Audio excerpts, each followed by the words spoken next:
नीतीश कुमार जी स्वयं गांजा और दारू छोड़ें, उसके बाद बिहार के लोगों से अपील करें।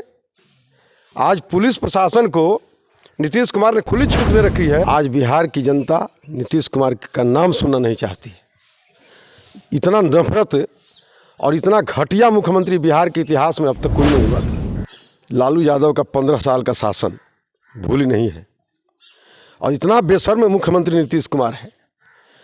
लालू यादव के अत्याचार, भ्रष्टाचार और जंगल राज के खिलाफ भारतीय जनता पार्टी ने आंदोलन किया और उसी आंदोलन के उपज अटल बिहारी वाजपेयी जी ने इनको मुख्यमंत्री का चेहरा बना दिया।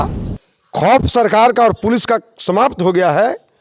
क्या अनायास किसी लड़के से झगड़ा हो रही थी, वह अंकित छुड़ाने गया और मार करके उसकी गला दबा करके हत्या कर दी गई। और ये पुलिस प्रशासन इतना निकम्मा है कि मृत परिवार के घर, जिसको अभी भी धमकी दी जा रही है परिवार के लोगों को, वहाँ कोई सुरक्षा मुहैया नहीं कराया है। और जिन लोगों ने हत्या की है उनके घर को सुरक्षा मुहैया कराया है। जो हत्या किया उसके घर सुरक्षा दिया, जिसके घर हुआ है उसको मतलब कोई भी सुरक्षा। जो हत्यारा है उसके घर पर पुलिस सुरक्षा दे रही है और जिसकी हत्या हुई है और वो हत्यारे धमकी दे रहे हैं उस परिवार को, उसके यहाँ कोई सुरक्षा नहीं है। नमस्कार, आज हमारे साथ मौजूद है अनूप कुमार श्रीवास्तव, जो किसी परिचय का मोहताज नहीं है। बिहार के राजनीति में बहुत सारे उठापटक जो है हो रही है और एक समाधान यात्रा भी चल रहा है। इसको लेकर के हम इनसे बात करेंगे। तो बहुत बहुत स्वागत है आपके चैनल के माध्यम से। दर्शकों का भी हार्दिक अभिनंदन है और आपके चैनल का और आपकी टीम का बहुत बहुत स्वागत। नीतीश कुमार जो है अभी समाधान यात्रा में जा रहे हैं, तो वो दारूबंदी में जो है, दारूबंदी को लेकर के मुआवजे की जब बात किया जाता है तो मुआवजे के लिए बोलते हैं मुआवजा नहीं दिया जाएगा। और कुछ भी कोई अधिकारी के लिए भी कुछ होता है तो बोलते हैं हम कुछ जानते ही नहीं हैं। तो समाधान क्या चीज़ का कर रहे हैं नीतीश कुमार जी? देखिए, नीतीश कुमार जी अपने आप में खुद एक समस्या है और बिहार की इतनी बड़ी समस्या जो स्वयं नीतीश कुमार हैं और समाधान यात्रा में जा रहे हैं, तो क्या समाधान कर रहे हैं? जनता से मिल नहीं रहे हैं, लोगों की समस्या सुन नहीं रहे हैं। वो जीविका दीदियों को और आशा दीदियों को बुला करके किस समस्या का समाधान कर रहे हैं? नीतीश जी को बिहार की जनता को बताना चाहिए। एक और चीज़ है, यहाँ पे बहुत सारे लोगों का कहना है कि नीतीश कुमार को अब इस्तीफा ले लेना चाहिए और संन्यास ले लेना चाहिए। देखिए, नीतीश जी का मानसिक संतुलन बिगड़ गया है और आपको याद होगा आज जिस महागठबंधन में वो मुख्यमंत्री बनकर के सरकार चला रहे हैं, उसी महागठबंधन के लोगों ने इनको क्या क्या नहीं कहा था। बेशर्म मुख्यमंत्री, देश का सबसे बड़ा झूठा मुख्यमंत्री, ये भारतीय जनता पार्टी के लोग नहीं कहे थे, ये महागठबंधन के लोग कहे थे। नीतीश के पेट में दांत है और उस दांत का इलाज करना हम ही जानते हैं, ये भारतीय जनता पार्टी के लोग नहीं कहे थे, ये वर्तमान के उनके राष्ट्रीय अध्यक्ष ललन सिंह जी ने कहा था। तो जिसका मानसिक संतुलन बिगड़ गया है, जिसकी याददाश्त समाप्त हो गई है, वो खुद बिहार के लिए एक बहुत बड़ी समस्या बन करके और मुख्यमंत्री के कुर्सी पर विराजमान है। ऐसे व्यक्ति को बिहार की जनता आज नकार चुकी है, उनसे नफरत कर रही है और थोड़ा भी लाज, हया और शर्म उनके अंदर अगर होगी तो वह विलम्ब इस्तीफा दे देंगे। कुछ लोगों का ये भी कहना है कि नीतीश चाचा जो हैं वो दो कपड़ा रखे हैं, एक भगवा कलर का रखे हैं और एक हरा रखे हैं। और कभी मर्जी आता है तो भगवा भी पहन लेते हैं, कभी मर्जी आता है तो हरा पहन लेते हैं, तो ऐसे पलटी मारते रहते हैं। तो अब जो है, अब उपेंद्र कुशवाहा के साथ भी जो है, उपेंद्र कुशवाहा भी अब पार्टी से हिस्सा मांग रहे हैं। तो इसको आप कैसे देखते हैं? देखिए, उपेंद्र कुशवाहा का स्टैंड बिल्कुल सही है। उपेंद्र कुशवाहा बीमार थी और वो हॉस्पिटल में भर्ती थी दिल्ली में। वो अपना जांच कराने गए थे और राजनीति से अलग व्यक्तिगत भी संबंध लोगों का होता है। उसमें भारतीय जनता पार्टी के कुछ नेता उनसे मिलने गए, उनका कुशल क्षेम जानने गए, तो नीतीश जी को खटकने लगा कि ये भारतीय जनता पार्टी में जा रहे हैं। नीतीश जी कब भारतीय जनता पार्टी में आएंगे वो बता सकते हैं? वो तो बोल रहे हैं कि मर जाएंगे लेकिन अब बीजेपी में नहीं जाएंगे। इसके पहले भी कहे थे कि मिट्टी में मिल जाएंगे, हम भाजपा के साथ नहीं जाएंगे। उस व्यक्ति के उस व्यक्ति का भी कोई वैल्यू नहीं है और उसके द्वारा कही गई बातों का भी कोई वैल्यू नहीं है। उपेंद्र कुशवाहा समता पार्टी को बनाने में बहुत बड़ा योगदान रहा है और ये कितने लोगों को ठगने का काम किया है नीतीश कुमार, जिसका नाम है। कोई ऐसा सगा नहीं जिसको नीतीश ने ठगा नहीं। जॉर्ज फर्नांडिस साहब जो देश के एक जाने माने हस्ती थे, एक बहुत बड़े नेता थे, उन्होंने समता पार्टी का निर्माण किया था इन लोगों को लेकर के, और समता पार्टी को इसने हथियार लिया। जॉर्ज साहब को धोखा दिया, दिग्विजय बाबू को धोखा दिया, आरसीपी सिंह को धोखा दिया, भाजपा को धोखा दिया, राजद को धोखा दिया। तो ये धोखेबाज मुख्यमंत्री पूरे मतलब बिहार को ही धोखा दिया है। अब जो है बोल रहे हैं कि अब ये संन्यास भी ये लेंगे तो आखिर बिहार में जाएंगे कहाँ। ना गोपालगंज में काम किए, ना सिवान में किए, ना छपरा में किए, सारा जगह आदमी को कहीं ना कहीं दारूबंदी से मार दिए हैं। तो ये संन्यास भी कहाँ लेंगे और बिहार में कहाँ जाएंगे। देखिए, आज बिहार की जनता नीतीश कुमार का नाम सुनना नहीं चाहती। इतना नफरत और इतना घटिया मुख्यमंत्री बिहार के इतिहास में अब तक कोई नहीं हुआ था। और शराब की बात करते हैं नीतीश कुमार, पहले गांव-गांव खुलवाए और शराब बंद कर दिए। कहाँ शराब बंद है? आज जो होम डिलीवरी हो रहा है शराब, नीतीश कुमार स्वयं पीते हैं। मुख्यमंत्री आवास में दारू मंगा करके पीते हैं, दारू पार्टी होती है, शाम को 4 घंटा बैठ के भूजा खाते हैं और शराब पीते हैं। जो स्वयं पीता है वो दूसरे को उपदेश कैसे दे सकता है कि दारू पीना छोड़ दो। नीतीश कुमार जी स्वयं गांजा और दारू छोड़ें, उसके बाद बिहार के लोगों से अपील करें। आज पुलिस प्रशासन को नीतीश कुमार ने खुली छूट दे रखी है, आज उनकी बात में नहीं मान रही है। और यह ऐसा घमंडी मुख्यमंत्री जो अपने ही बातों को अपने ही काटता है। जब शराबबंदी कानून बना तो उसमें था कि जो शराब से मरेंगे तो जो दोषी होगा उसकी संपत्ति को नीलाम करके बेच करके और उनको मुआवजा दिया जाएगा। गोपालगंज में खजुरबानो में घटना घटी थी, काफ़ी लोग मरे थे, कुछ लोग अंधे हो गए थे और उसमें 19 लोगों को 4-4 लाख रुपया इसी सरकार ने मुआवजा दिया था। तत्कालीन उप मुख्यमंत्री भारतीय जनता पार्टी के नेता मान्यवर सुशील कुमार मोदी उन पीड़ित परिवारों से मिलने आए थे, हम लोग भी थे, उनको मिलकर के ढाढ़स बंधाए, सांत्वना दिए।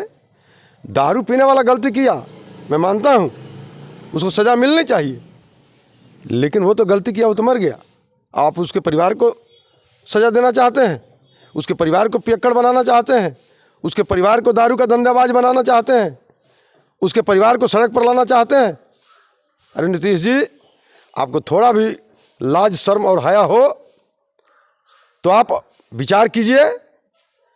और वैसे लोगों का, जिस औरत का सुहाग उजड़ गया, जिन बच्चों का संसार उजड़ गया, आज दाने दाने के लिए मोहताज हैं, उनको मुआवजा दे करके और उनके भविष्य के निर्माण के लिए आप कदम उठाइए, नहीं तो बिहार की जनता आपको माफ़ करने वाली नहीं है। जितने भी प्रशासन है, प्रशासन के लोग दिन भर जो है दारू के पीछे ही भाग रहे हैं और कानून व्यवस्था जो है बिहार में एकदम चरमरा गई है। कहीं भी आप देखिएगा, कहीं भी किसी को पकड़ के मार दिया जाता है, कहीं भी मतलब कानून व्यवस्था नाम की कोई चीज़ बिहार में नज़र नहीं आ रही है। नीतीश कुमार का जो शासन है, अधिकारियों के बीच नीतीश कुमार का महत्व समाप्त हो गया है। नीतीश कुमार को कोई कुछ समझ ही नहीं रहा है, इसलिए नीतीश कुमार के आदेश का कोई पालन नहीं हो रहा है।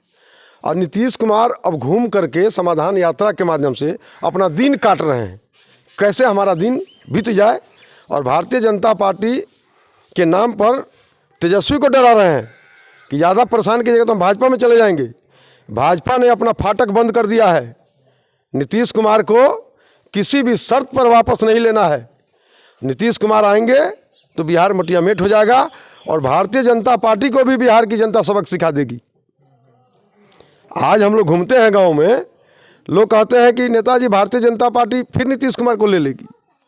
हमारा केंद्रीय नेतृत्व, प्रांतीय नेतृत्व यह निर्णय कर दिया है कि हम 100 बरस सत्ता में नहीं रहेंगे, विपक्ष में बैठेंगे, लेकिन नीतीश कुमार जैसे घटिया इंसान को हम अपने साथ अब वापस नहीं लेंगे, उसके साथ हम सरकार नहीं चलाएंगे। तेजस्वी यादव है, तेजस्वी यादव भी जब सरकार में नहीं थे तो उन्होंने बोला था कि 10 लाख रोजगार देंगे, और नीतीश कुमार बोले थे उसको डबल कर दिए थे कि हम 20 लाख देंगे। लेकिन आज जो है युवा भी दर दर की ठोकर खा रहा है। जब नौकरी की बात करता है तो उसके ऊपर लाठी भी बरसाया जाता है। देखिए, बिहार की जनता लालू यादव का 15 साल का शासन भूली नहीं है, और इतना बेशर्म मुख्यमंत्री नीतीश कुमार है। लालू यादव के अत्याचार, भ्रष्टाचार और जंगल राज के खिलाफ भारतीय जनता पार्टी ने आंदोलन किया, और उसी आंदोलन के उपज अटल बिहारी वाजपेयी जी ने इनको मुख्यमंत्री का चेहरा बना दिया, और ये कहते हैं कि हमारे चेहरा पर वोट मिलता है। और यह व्यक्ति पुनः बिहार में जंगल राज स्थापित कर दिया है। 27 तारीख को घटना घटी गोपालगंज के बसडीला में। वो अंकित पसरमा का रहने वाला जा रहा था बाजार, और इतना लोगों का मन बढ़ा हुआ है, अपराधियों का मन बढ़ा हुआ है, खौफ सरकार का और पुलिस का समाप्त हो गया है। क्या अनायास किसी लड़के से झगड़ा हो रही थी, वो अंकित छुड़ाने गया और मार करके उसकी गला दबा करके हत्या कर दी गई। और ये पुलिस प्रशासन इतना निकम्मा है कि मृत परिवार के घर, जिसको अभी भी धमकी दी जा रही है परिवार के लोगों को, वहाँ कोई सुरक्षा मुहैया नहीं कराया है, और जिन लोगों ने हत्या की है उनके घर को सुरक्षा मुहैया कराया है। जो हत्या किया उसके घर सुरक्षा दिया, जिसके घर हुआ है उसको मतलब कोई भी सुरक्षा जो हत्यारा है उसके घर पर पुलिस सुरक्षा दे रही है, और जिसकी हत्या हुई है और वो हत्यारे धमकी दे रहे हैं उस परिवार को, उसके यहाँ कोई सुरक्षा नहीं है।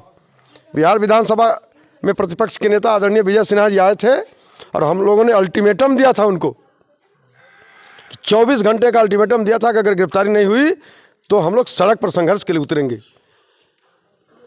कल मुख्य आरोपी जो है वो गिरफ्तार हुआ है। आज पुनः बिहार विधान परिषद में प्रतिपक्ष के नेता हमारे सम्राट चौधरी जी वहाँ आ रहे हैं, और वहाँ का जायजा लेंगे और फिर आगे की रणनीति बनाएंगे। प्रशासन और सरकार, पुलिस प्रशासन और नीतीश सरकार को हम लोग चैन से जीने नहीं देंगे। जब तक लॉ एंड ऑर्डर को दुरुस्त नहीं करेंगे, हम लोग उनको सड़क पर ला करके रख देंगे। दारूबंदी की अगर हम बात करें तो कितना अंक देना चाहेंगे? दारूबंदी में 0 अंक, सुपर फ्लॉप। और ये नीतीश कुमार अपने पदाधिकारियों को, विशेष करके पुलिस अफसरों को अरबपति और करोड़पति बनाने के लिए दारूबंदी का नाटक किया हुआ है, और ये सारा कमीशन उसके पास तक जाता है। जो शराब माफिया है, जो ट्रक भर भर के ला रहा है, उसके ऊपर कोई कार्रवाई नहीं होती है। रोज़ आपको न्यूज़ मिलता होगा कि 2 बोतल पकड़ाया, 3 बोतल पकड़ाया। जो लोग पीने वाले हैं उसी को पकड़ा जाता है, और जो लोग माफिया हैं वो लोग को जो है अभी कुछ भी उसके ऊपर कार्रवाई नहीं होती है। हम तो मुख्यमंत्री जी से मांग करना चाहते हैं बिहार की जनता की ओर से, अगर सचमुच आप दारू बंद करना चाहते हैं तो आप जिस थाना के अंदर, जिस पंचायत के अंदर दारू बिक रहा है और वहाँ कोई घटना घट रही है, कोई पी के मर रहा है, उस थानेदार को सस्पेंड नहीं, बर्खास्त कीजिए, उस चौकीदार को बर्खास्त कीजिए। देखिए दारूबंदी बंद सफल होता है कि नहीं होता है। आप तो कमीशन बांधे हुए हैं, थानेदार को कह दिए हैं कि तुम दारू बिकवाओ, पकड़ो, पैसा लो, और उस पैसा में से हमारे पास भी हिस्सा पहुंचा। मुख्यमंत्री आवास तक जाता है। महागठबंधन के पूर्व मुख्यमंत्री जीतनराम मांझी जी ने कहा था कि बिहार में जो भ्रष्टाचार हो रहा है उसका कमीशन मुख्यमंत्री आवास तक आता है, और वो तब बोले थे जब मुख्यमंत्री थे। ये शर्म नहीं है इस नीतीश कुमार को। वैसे ही लोग जो इसके पेट में दांत देखते थे, जो बेशर्म मुख्यमंत्री कहते थे, जो सबसे बड़का झूठा मुख्यमंत्री कहते थे, वैसे लोगों के साथ सरकार चला रहा है यह व्यक्ति। इससे गिरा हुआ इंसान इस धरती पर कोई नहीं हो सकता है। बताया जाता है ये जितने भी सेकुलर पार्टियां हैं वो बात बोलती है कि बीजेपी पार्टी जो है वो जातिगत राजनीति करती है, लेकिन जातिगत जनगणना जो है बिहार के अंदर हो रहा है, तो उससे बिहार को क्या फ़ायदा मिलने वाला है? बिहार को फ़ायदा यही मिलने वाला है कि अपना जनाधार खिसकते हुए देख करके, चाहे वह लालू यादव की पार्टी आरजेडी हो या नीतीश कुमार की पार्टी आरजेडी हो, यह जातीय उन्माद फैला करके और वोट प्राप्त करके अपना सत्ता बरकरार रखना चाहते हैं। मैं कहना चाहता हूं, नीतीश कुमार से चुनौतीपूर्ण कहना चाहता हूं कि आपको गणना कराना है तो इस बिहार में कितने बेरोजगार हैं उनकी गणना कराइए, कितने बीमार हैं उनकी गणना कराइए, कितने बेघर लोग हैं उनकी गणना कराइए, कितने घरों में 2 शाम चूल्हा नहीं जलता है उनकी गणना कराइए। आप ड्रामा करते हैं, आप जातियों को गिन करके और जातीय उन्माद फैला करके अपना सत्ता बरकरार रखना चाहते हैं। नीतीश कुमार जी, बिहार की जनता समझ रही है, आने वाले 24 और 25 में आपको लगता है कि महासागर में डुबो देगी ले जाकर के बिहार की जनता, आप कहीं दिखाई नहीं देंगे। ऐसा तो नहीं ना है कि टिकट का बंटवारा करने के लिए भी जो है जातिगत जनगणना कराया जा रहा है कि जहाँ पे यादव ज़्यादा है वहाँ पे यादव को टिकट दिया जाए, जहाँ पे मतलब समीकरण बनाने के लिए किया जा रहा है कि इससे हमको कोई फ़ायदा दिखाई नहीं दे रहा है कि इससे कोई फ़ायदा होने वाला है बिहार को जातिगत जनगणना से। देखिए, जाति की बात है, बिहार की जनता में राजनीतिक चेतना बहुत बड़ी है और मैं आपको बता देता हूँ, आपको याद है गोपालगंज में काली प्रसाद पांडे जी एक बार सांसद चुन करके गए थे, शायद उस समय आप लोगों का जन्म नहीं हुआ होगा, ये 84 की बात है। और उसके बाद से लगातार वो लड़ते रहे और हारते रहे। और गोपालगंज ब्राह्मण बहुल जिला है, यहाँ ब्राह्मणों की आबादी ज़्यादा है, यहाँ ब्राह्मण मतदाता अधिक हैं, तो ब्राह्मण मतदाता उनको एकमुश्त वोट करते हैं क्या? आज का मतदाता जाति को वोट नहीं करता है, वो राजनीतिक चेतना जगी है और लोग विकास के लिए करता है। और नीतीश कुमार की सरकार में 17 वर्ष में जो विकास हुए हैं वह भारतीय जनता पार्टी केंद्र सरकार की योजना है, केंद्र सरकार की पैसा है। उदाहरण के लिए मैं आपको बताता हूँ, नल जल ये प्रचारित करते हैं कि हमारा है, नल जल 36,000 करोड़ की योजना है बिहार में और 25,000 करोड़ रुपया भारतीय जनता पार्टी की सरकार, केंद्र की सरकार ने दिया है और पूरा घोटाला करके नीतीश कुमार उसको लूट लिए हैं। आज नल जल फ्लॉप है, कहीं नल में पानी नहीं आता है, पाइप फटा हुआ है, उसका मोटर जला हुआ है, उसका टंकी उड़ गया है। ये घटिया काम करा करके और 36,000 करोड़ रुपया नीतीश कुमार के लोगों ने लूटने का काम किया है और सुपर फ्लॉप है। 2025 में ये सब चुनौतियों से बीजेपी कैसे निपटेगी? बीजेपी 2025 में पूर्ण बहुमत की सरकार बनाएगी और बिहार को का विकास करके, सर्वांगीण विकास करके, बेरोजगारी दूर करके, गरीबी दूर करके और गरीब कल्याण का जो मोदी जी का जो मंत्र है, जो सपना है, सबका साथ सबका विकास सबका प्रयास, वो हम लागू करके दिखाएंगे। हम जहाँ भी भारतीय जनता पार्टी की सरकार बनती है वहाँ के लोग इतने खुश रहते हैं कि वो जल्दी वहाँ से हारते ही नहीं है। आपको लगता है कि 2025 में जो है बीजेपी की सरकार बनने वाली है? निश्चित रूप से बीजेपी की सरकार बनेगी। बिहार की जनता का मूड बन चुका है और लालू यादव को देखने का काम किया है, कांग्रेस को देखने का काम किया है, नीतीश कुमार को देखने का काम किया है और भारतीय जनता पार्टी को एक अवसर दे करके और बिहार के विकास में सहायक बनने का निर्णय बिहार की जनता कर चुकी है। कुछ लोग तो ये भी कहते हैं बिहार में जो है बीजेपी का जो मुख्यमंत्री का जो चेहरा है वो नहीं है, इसीलिए बिहार में जो है उतना ज़्यादा सीटें नहीं ला पाती है बीजेपी। लालू यादव मुख्यमंत्री के चेहरा थे क्या? नीतीश कुमार मुख्यमंत्री के चेहरा थे क्या? लालू यादव को भी भारतीय जनता पार्टी ने ही मुख्यमंत्री बनाने का काम किया था और नीतीश कुमार का भी चेहरा भारतीय जनता पार्टी ने चमकाने का काम किया था। आज अगर नीतीश कुमार का चेहरा है और भारतीय जनता पार्टी के साथ मिल करके लड़े तो 45 सीट पर सिमट गए और 100 सीट लड़ के भारतीय जनता पार्टी 75 सीट जीत गई। अभी गोपालगंज का उपचुनाव हुआ है, नीतीश जी और लालू जी दोनों मिलकर लड़े, गोपालगंज हार गए। कुडनी जब हम नीतीश कुमार के साथ लड़े थे मुजफ्फरपुर में कुडनी विधानसभा, तो हम चुनाव हार गए थे और लालू यादव और नीतीश कुमार मिल करके लड़े, हम वहाँ चुनाव जीत गए। मोकामा में अनंत कुमार जीतते हैं, वहाँ आरजेडी नहीं जीती है। अनंत कुमार ऐसा व्यक्ति हैं कि उनका अपना वोट है, लेकिन हम वहाँ भी उनको भी परास्त करने का काम किए हैं। वह सीट लगातार गठबंधन में नीतीश कुमार लड़ते थे और भारतीय जनता पार्टी पहली बार लड़ करके और नीतीश कुमार के पार्टी से 20,000 अधिक वोट लाने का काम की है। पे अनूप कुमार श्रीवास्तव जी हमारे साथ थे। अपना राय जो है अगर आपके पास कुछ है तो आप हमें नीचे बता सकते हैं।